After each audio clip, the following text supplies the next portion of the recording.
तुम्हाला सुद्धा तुमची स्किन सॉफ्ट, चमकदार, सुंदर आणि टवटवीत हवी असेल तर हा उपाय नक्की करू शकता। त्यासाठी मी एका वाटीमध्ये कच्चं दूध घेतलेलं आहे, एक छोटासा कॉटनचा तुकडा घेतलेला आहे म्हणजे कापूस घेतलेला आहे।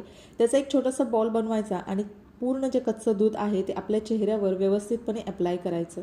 5 ते 10 मिनिटं हे आपल्या चेहऱ्यावर व्यवस्थित ठेवायचं जेणेकरून ते थोडंसं सुकून जाईल। तुम्हाला जर हवं असेल तर अजून एक लेअर तुम्ही दुधाची त्याच्यावर लावू शकता।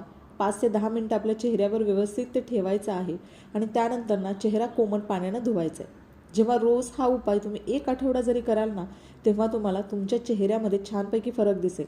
तुम्हाला जाणवेल तुमच्या चेहऱ्यावरचे डाग ना हळूहळू जात आहेत, चेहरा ग्लो होतोय, स्किन सॉफ्ट होते आणि जर तुम्हाला वांग वगैरे जर काही असेल ना, तर तो सुद्धा हळूहळू कमी व्हायला मदत होईल। जर तुम्हाला हा व्हिडिओ आवडला असेल तर व्हिडिओला नक्की लाईक करा, शेअर करा आणि असेच नवनवीन व्हिडिओ पाहण्यासाठी आपल्या चॅनलला सबस्क्राईबसुद्धा करा। Thank you so much. Bye bye. Take care.